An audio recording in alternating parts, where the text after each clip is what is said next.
आणि एक वैशिष्ट्य सांगतो। आता आपला करणदादा उमेदवार आहेत आणि करणदादा तुम्ही आणि तुमचे काका कुठे आहेत? हे वैशिष्ट्य आहे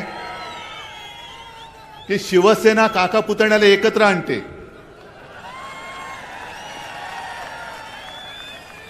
आणि भाकड जनता पक्ष आहे तो घर फोडतो, काका पुतण्याने पण फोडतो।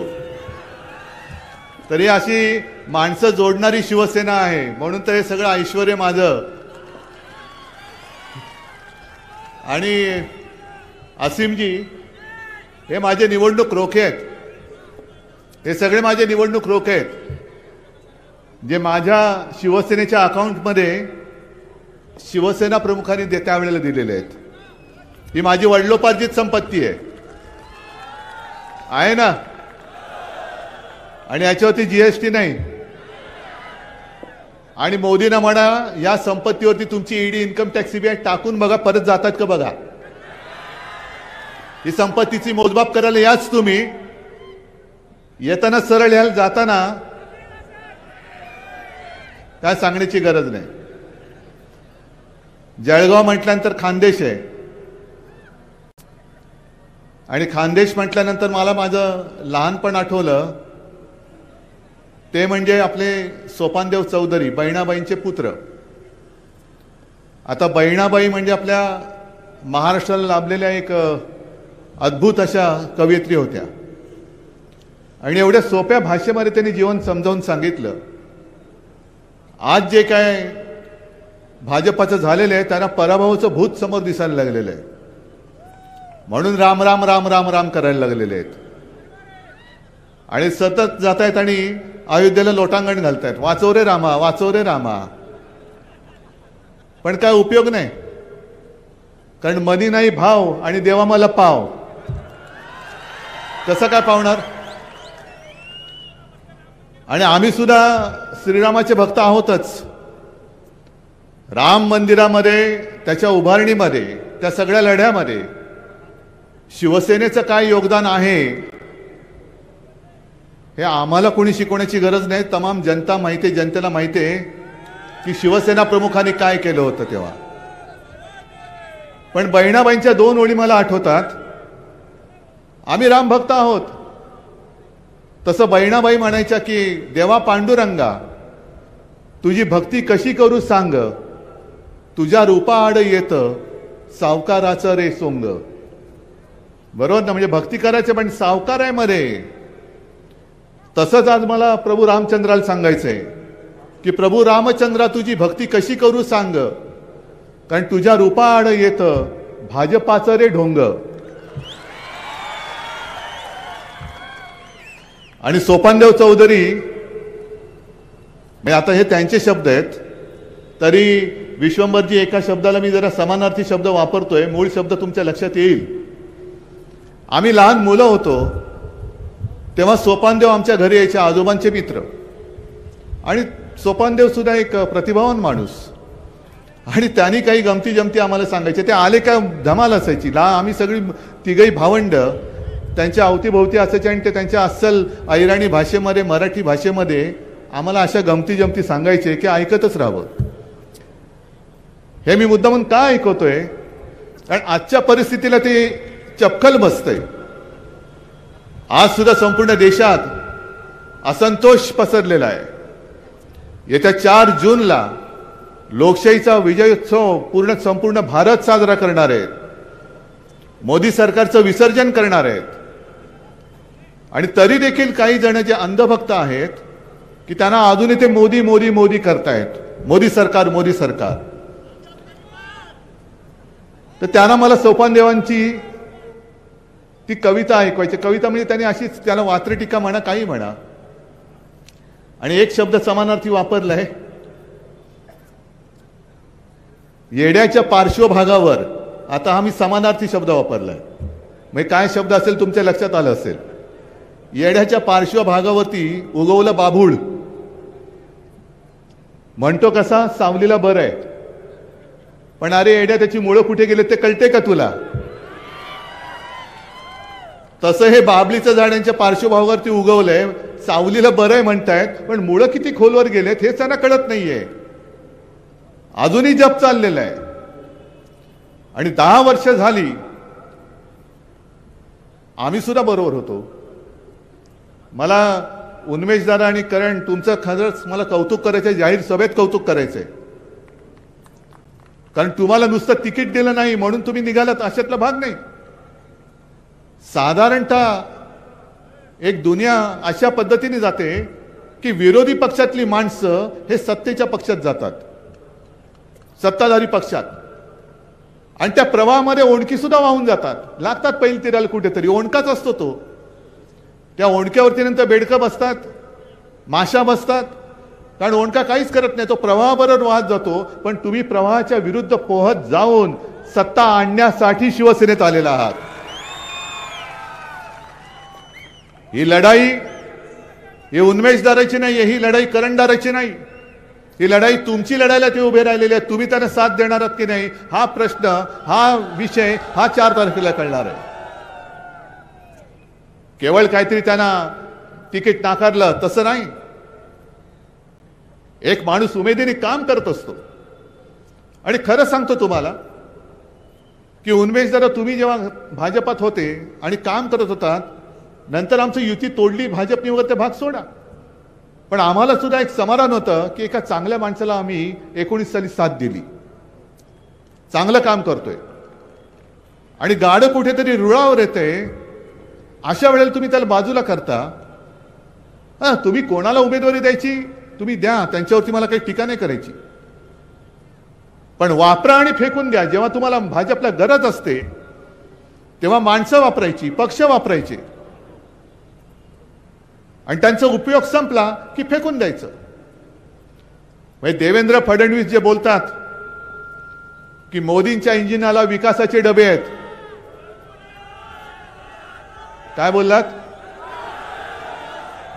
ऐकायला नाही आलं?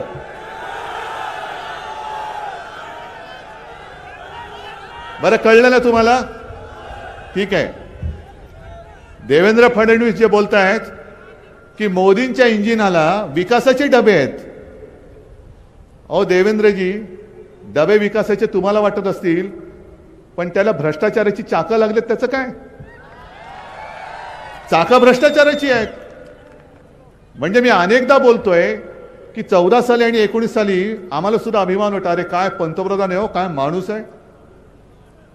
56 इंचाची छाती, कपडे कुठून शिवत असतील देव जाणे. आणि काय रुबाब, एक अकेला सब पे भारी, आणि सोबत सगळे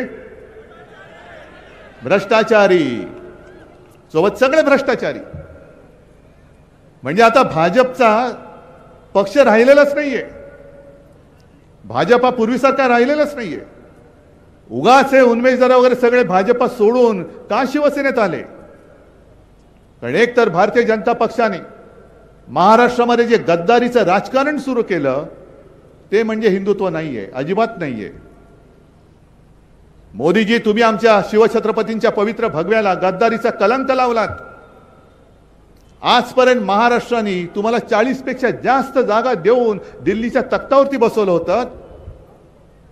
तुम्ही गद्दारी उद्धव ठाकरेशी नाही केलीत, तुम्ही गद्दारी फक्त शिवसेनेशी नाही केलीत, तुम्हाला भरघोस आशीर्वाद देणाऱ्या महाराष्ट्राची तुम्ही गद्दारी केलेली आहात.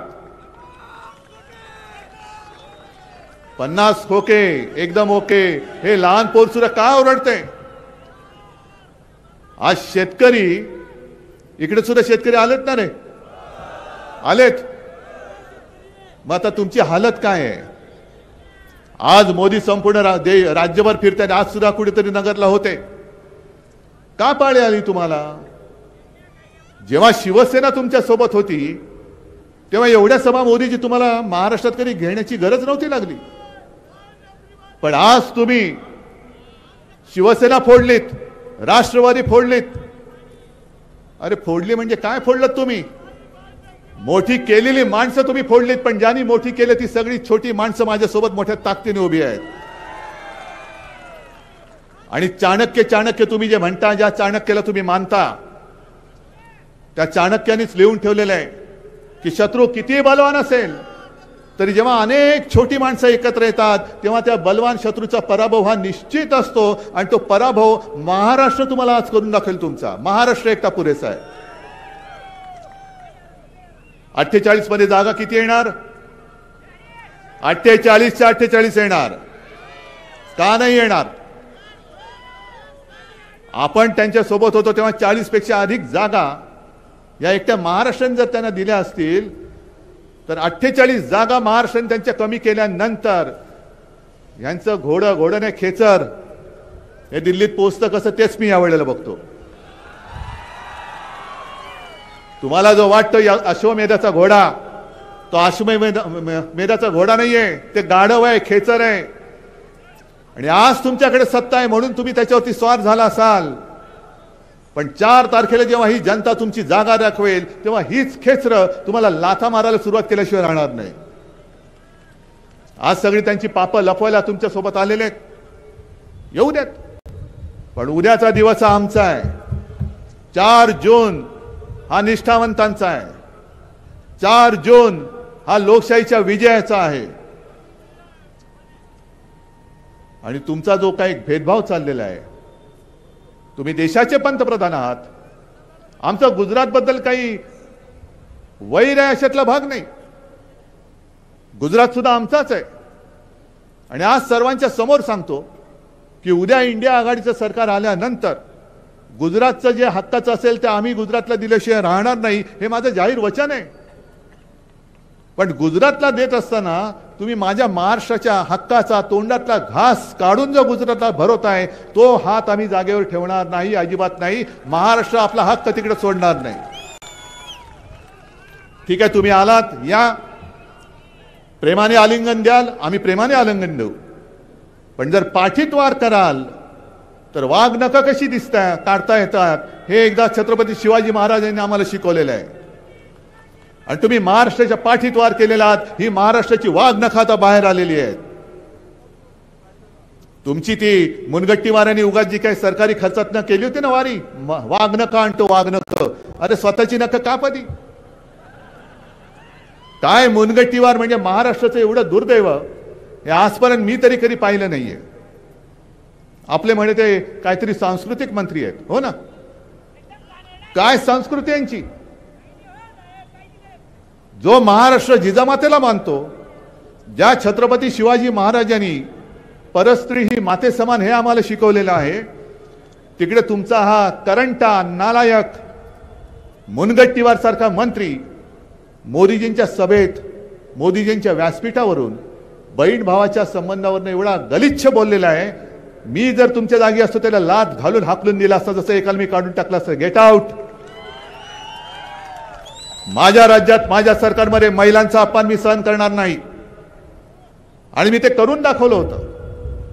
एका मंत्र्यावरती आरोप झाल्यानंतर मी त्याला मंत्रिमंडळातून काढून टाकलं होतं. तुम्ही त्याला घेतलात आणि डोक्यावरती बसवलात, पुन्हा मंत्री केलात. मग हीच जर तुमची चाल असेल तर मग तुम्ही विचार करायचा आहे.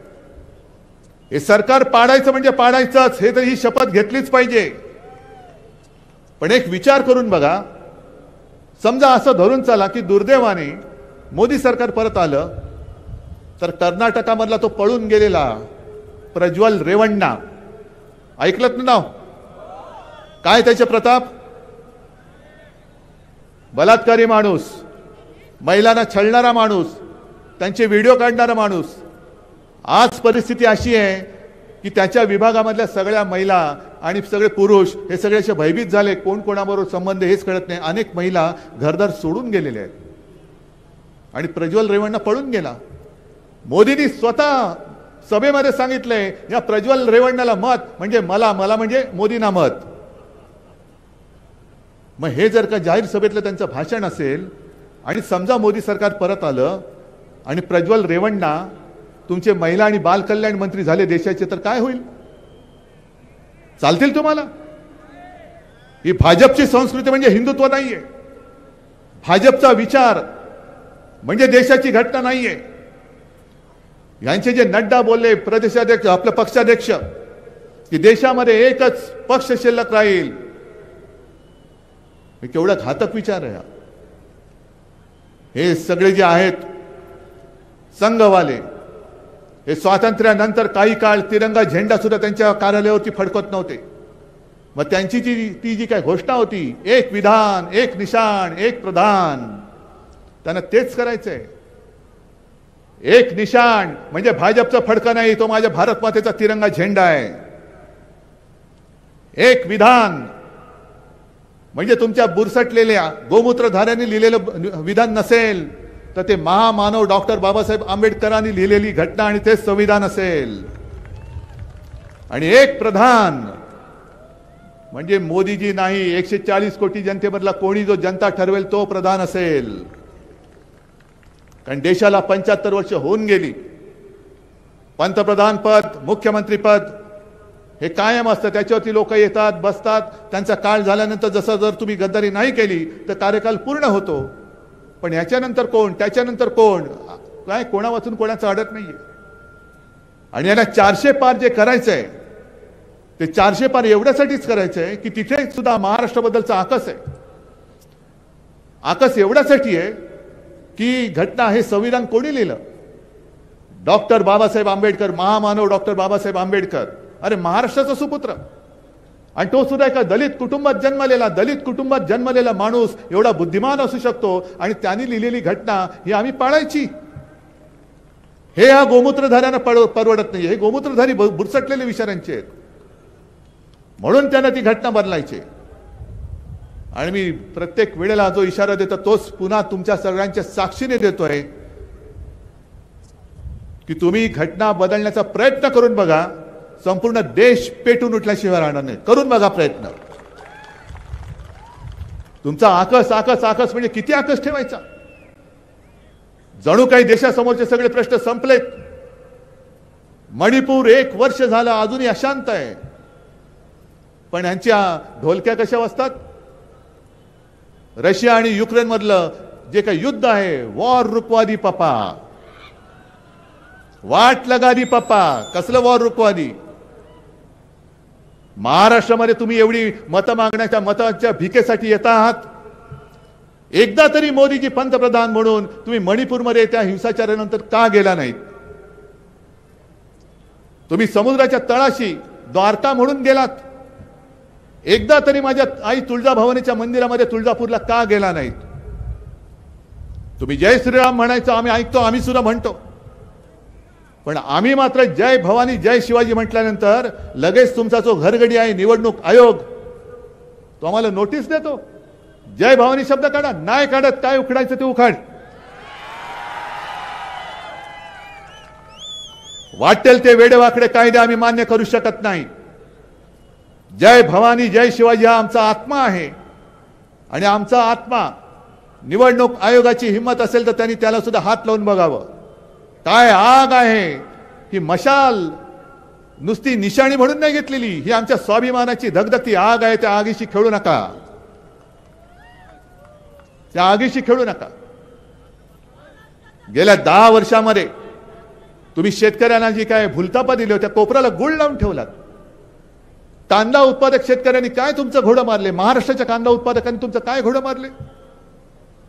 गुजरातच्या कांद्याला तुम्ही निर्यात उठवून टाकली, आणि अजूनही कांदा उत्पादकांनो इकडे आला असेल तर सांगा की तुमची निर्यात बंदी उठले का? मग त्याच्यावरती तुम्ही अजूनही काही बोलायला तयार नाहीत. शेतकऱ्याला भले तुम्ही वर्षाला 6,000 रुपये देत असाल, मिळाले असतील ना रे तुम्हाला काही लोकांना? काय ती सन्मान योजना वर्षाला 6,000 देतात, आणि तुमच्या खतावरती, बी बियाणावरती, कृषी पंपावरती, शेततळ्याच्या प्लास्टिकवरती, वायरवरती किती जीएसटी लावतात? साधारणतः 5 ते 18%. म्हणजे खतावरचा जीएसटी त्यांनी मी आता ऐकलं की 18%वरनं 5% केला. बरोबर आहे?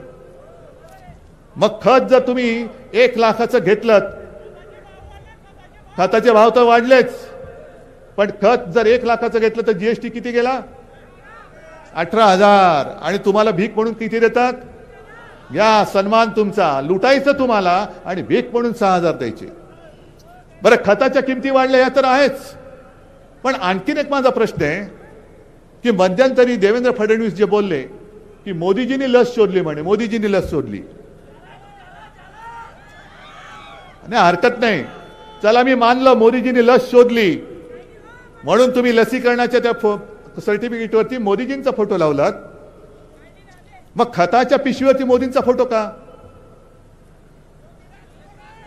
त्या खताच्या पिशवीवरती बैलाचा फोटो छापायला पाहिजे. कारण जर का लस मोदींनी शोधली तर मोदींचा फोटो ठीक आहे, पण खताचं काय? देशभर जो काय खत पुरवठा होतो तो कोण करतं? आणि त्याच्यावरती तुम्ही यांचा फोटो. म्हणजे सगळं काही ओरबाडायचं आणि एक सुद्धा तुम्ही वचन काही दिलेलं नाहीये. शेतकऱ्याचं उत्पन्न दुप्पट करीन, पावपट तरी वाढलं का? बरं, दुसरा प्रश्न तुम्हाला विचारतो, सांगतो येतो त्याच्यावरती पण येतो, पण शेतकऱ्यांना मी विचारतोय, महाविकास आघाडीचं सरकार असताना मी मुख्यमंत्री होतो, 2 लाखापर्यंत पीक कर्ज माफ किंवा मुक्त तुम्हाला केलं होतं, तुम्हाला मिळालं होतं की नव्हतं?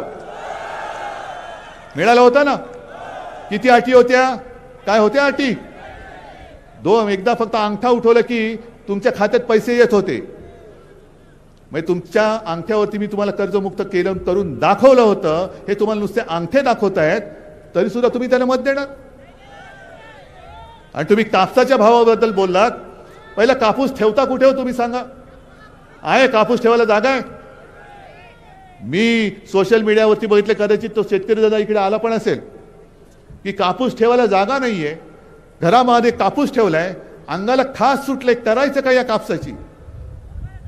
तुम्हाला सगळ्या शेतकरी दादांना सांगतो की अरे तुम्ही तुमच्या कष्टाचा कापूस ठेवलाय, त्या कापसाची खास तुमच्या अंगाला येते, पण त्यांना सत्तेची जी काय खाज येते ती खाज आता तुम्हाला भागवावी लागेल.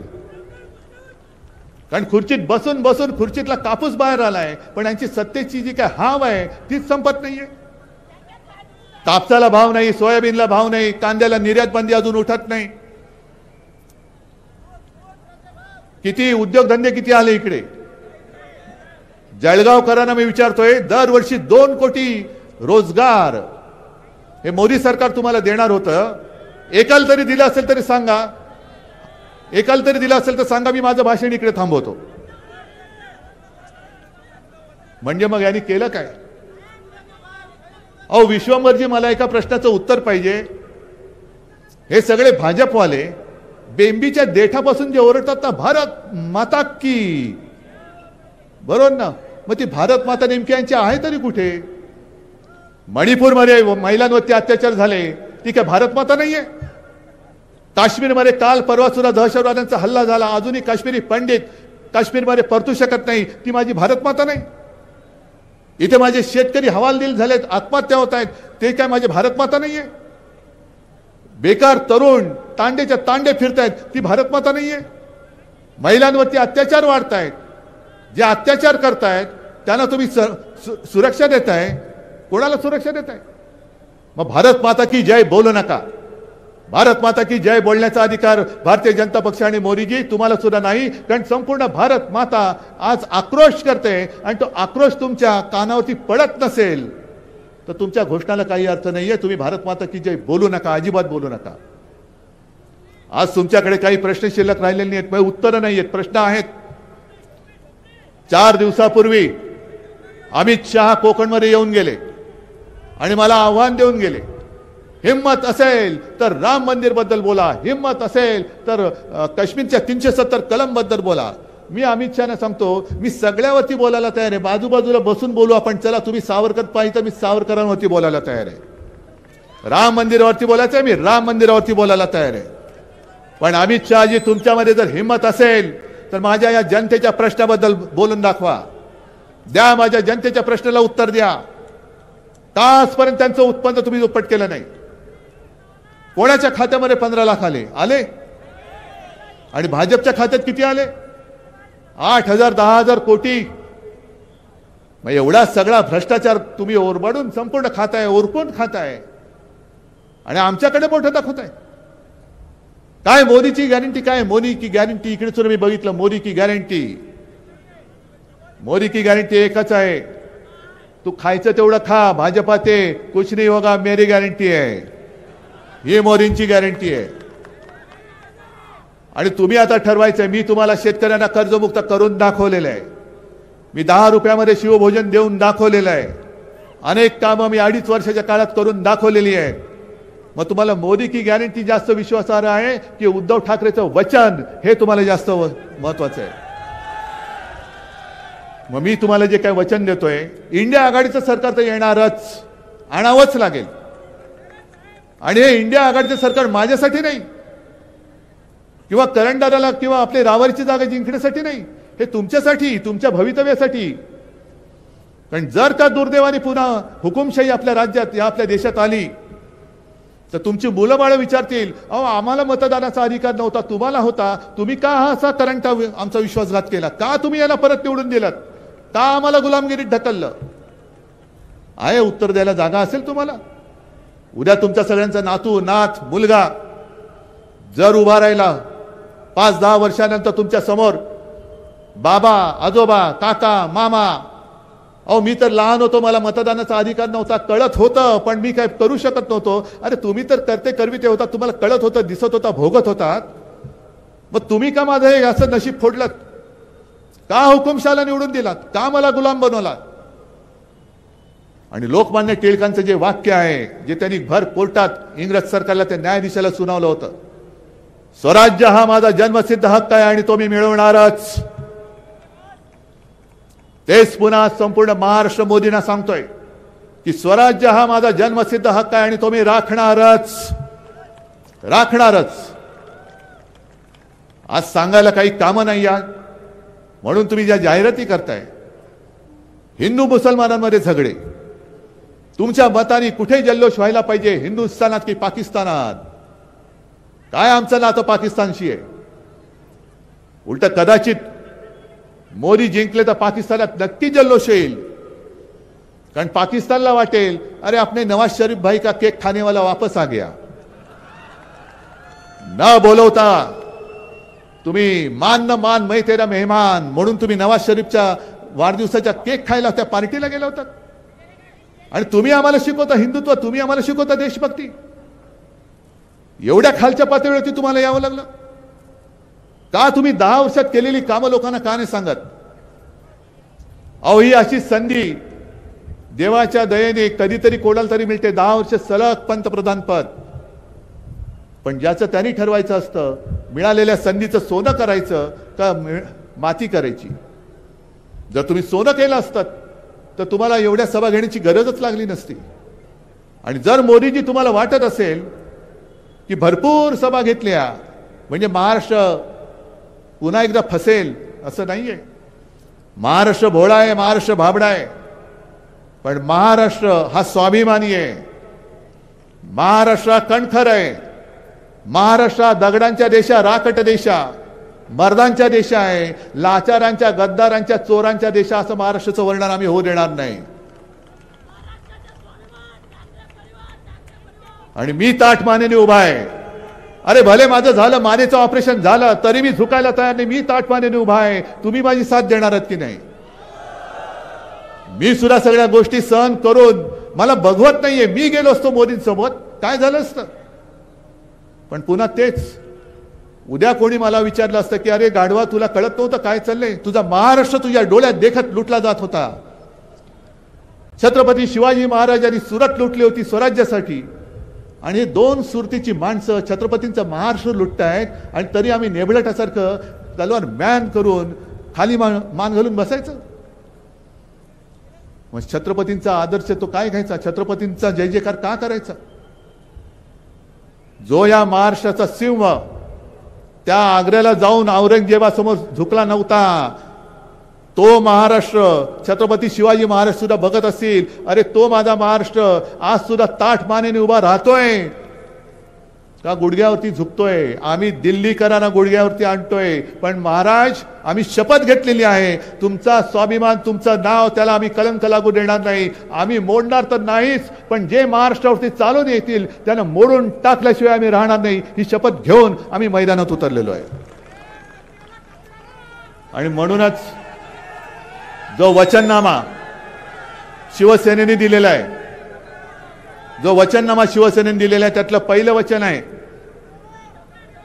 पुन्हा एकदा महाराष्ट्राचं लुटलं गेलेलं वैभव मी शिवरायाच्या शपथ घेऊन सांगतोय, ते महाराष्ट्रात मी पुन्हा आणून दाखवल्याशिवाय राहणार नाही.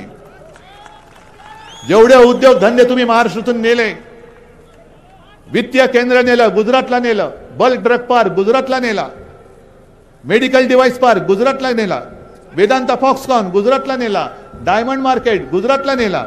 हे सगळे जे काय आहे हे महाराष्ट्राची झालेली लोट, त्याची व्याजासकट वसुली करून मी पुन्हा महाराष्ट्राला दिल्याशिवाय राहणार नाही. आणि शेतकऱ्यांना तुमचा जो काय हमी भाव आहे त्यावेळेला मी तुम्हाला देऊन दाखवला होता. तो तुमचा हमी भाव इंडिया आघाडीचं सरकार आल्यानंतर मी तुम्हाला देऊन दाखवल्याशिवाय राहणार नाही. आणखीन एक माझा एक प्रयत्न आहे की तुमच्या खतावरती बी बियाणं, कीटकनाशक याच्यावरती जो जीएसटी आहे तो जीएसटी मी माफ करून दाखवल्याशिवाय राहणार नाही. अगदी छोटे व्यापारी सुद्धा जे आहेत ज्यांना जीएसटीचा छळ होतोय, कर दहशतवाद, जरा कुठेतरी एखादा हप्ता चुकला की उचलतात आणि तुरुंगात टाकतात. मग काय सुरू होतं? चंदा दो आणि धंदा लो. त्यांना सुद्धा, छोट्या व्यापाऱ्यांना सुद्धा सांगतोय, तुम्ही सुद्धा भले आला असाल गुजरातमधून, पण वर्षानुवर्ष इकडे राहतायत. मोदी तसे वागले म्हणून उद्धव ठाकरे तसा नाही वागणार. तुम्हाला सुद्धा त्या जीएसटी मध्ये ती जी काही पद्धती आहे त्याच्यामध्ये सुद्धा आमूलाग्र बदल करून सगळ्यांचे जीवन आनंदी कसं होईल याच्याकडे आमचं लक्ष असेल. अशी अनेक अनेक गोष्टी आहेत की ज्या साध्या साध्या गोष्टी ज्यांनी तुमचं आयुष्य पुढे घडत असतं. सोडून द्या, विसरून जा, विसरून जा. आपण ज्यांना द्यायचं तेवढं दिलं, आपण ज्याला द्यायचं तेवढं दिलं, आता विसरून जा. हे माझं वैभव तुम्हाला सांगितलंय, भरलेलं आहे. आणि म्हणून एकच मला तुमच्याकडनं वचन पाहिजे. निवडणूक किती तारखेला आहे? 13. भाजपाचे वाजवायचे 3-13. आणि आपला उमेदवार कोण? निशाणी नक्की. आणि नंबर तो 1 नंबरच्या मताने